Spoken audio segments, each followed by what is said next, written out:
In this video today, we're going to be talking about how to go through protein expression and eventually go through purification as well.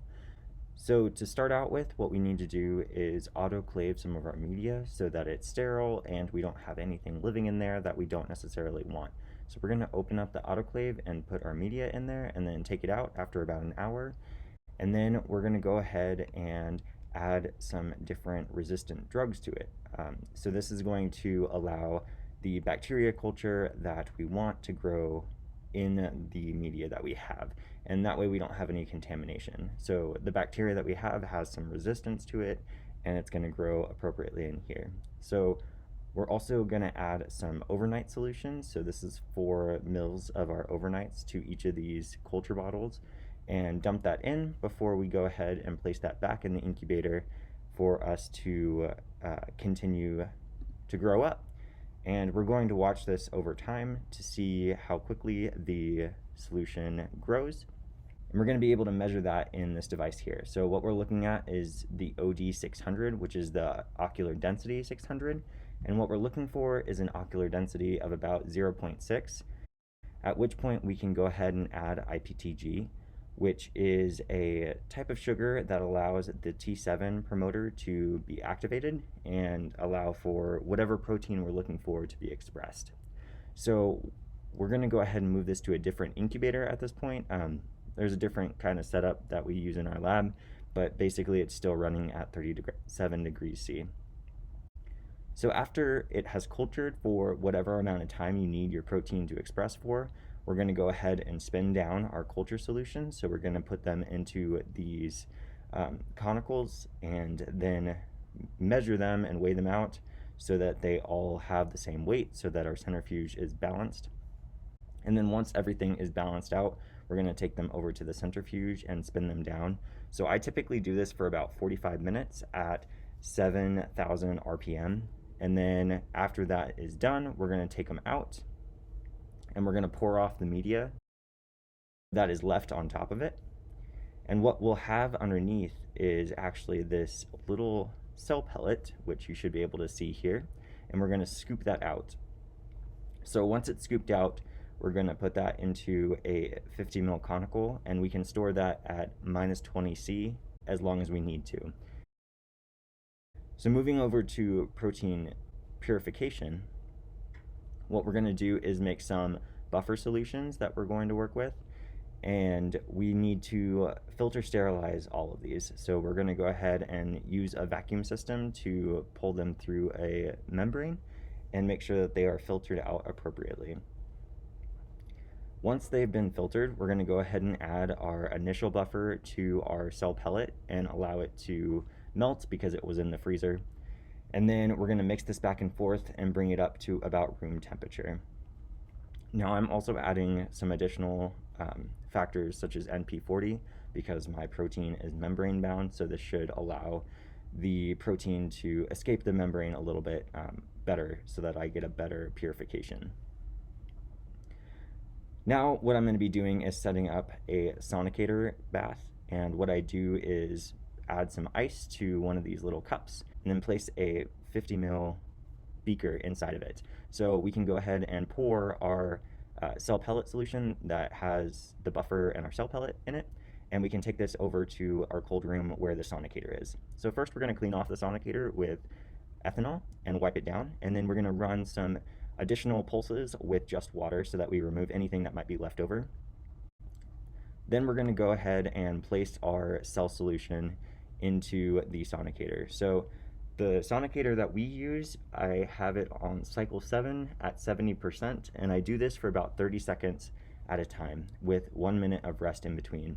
So in this 1 minute of rest in between, I go in, adjust the height of it so that the Sonicator tip is as close to the bottom of the beaker as possible, because if it comes up, it can interact with air bubbles and that can lead to frothing, which is really not good for your cell pellet solution. So once that's all done, we're going to go ahead and put them into these smaller centrifuge tubes, and again we're going to balance them out so that they are balanced in the centrifuge, and we're going to spin this down at 15,000 RPM again for about 45 minutes. So while that's running, we're going to go ahead and set up our columns at this time. So we're going to launch our FPLC system and get everything set up. We're going to go ahead and put our column on. So we're going to use a flow of 0.5 ml a minute and make sure that we wet both sides of the column before we attach anything. So we're going to put buffer on top and then allow buffer to flow through and then attach it on the bottom. Then once everything is all set up and the flow looks good, we're going to add our 2 different buffers that we're going to run our protein with. So one of them is going to be our running buffer, and then one is going to be our eluting buffer. So typically running buffer is buffer A, and then eluting buffer is buffer B. So we're going to go ahead and run them through the column, and then typically I run it at a pretty high B concentration so that we can get anything that might be remaining on the column if the previous person didn't clean it properly, and just get it all off so that it's as clean as possible. And then finish out with running through 3 column volumes of buffer A. So now what we're going to do is actually filter out that centrifuge down solution that we had. And we're going to run this through a 0.22 micrometer filter so that we get all of the cell debris to be removed and we have it ready to go to run over the column. So once it's filtered, we're going to go ahead and place it into the inlet valve and set the method up to go ahead and run. What you can see here is the start of the run, and it's going through. Eventually it's going to start taking up sample after a little bit of time.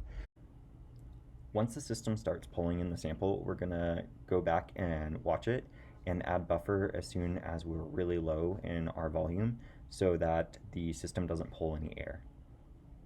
And now you can see that it's spiking and we have our flow through going through the system right now. So this is everything that is not binding to the column that we have. And then once it goes a little bit farther, we're going to start titrating in our eluting buffer. And at that point, we should see a bit of a peak for the protein that we want to be coming off. And here you can see it. It looks relatively good. And what we're going to do is collect those samples and concentrate them down. So we have these concentrator tubes that we're going to be running in a different type of centrifuge. So we add our protein from those different fractionations that we collected and place them into the centrifuge and get them down in concentration. Now, after that has been done for a while, we're going to nanodrop these. So we take about 2 microliters of each of our samples, making sure to blank on our buffer that we have, and calculate how much protein is present. So this is going to give us our absorbance at 280 nanometers, which is what protein absorbs at. So then I have this spreadsheet set up that allows me to quickly calculate what my concentration is based on the absorbance values. So basically we place the absorbance in there, and I'm going to enter the value that I had for this most recent one.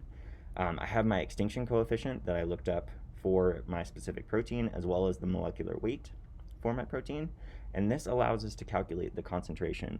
So by taking the absorbance and dividing by the extinction coefficient, we can get the concentration in molar, and then I have it set up so that I can actually get the nanomolar value because that's typically what I work in. And then if we want to get the concentration in megs per mil, what you do is take the molar value and just multiply it by your molecular weight, and that allows you to get the concentration in megs per mil if you need to use that value. And then additionally, you can enter how much volume you have for your protein overall to get the total amount of milligrams that you have for your protein.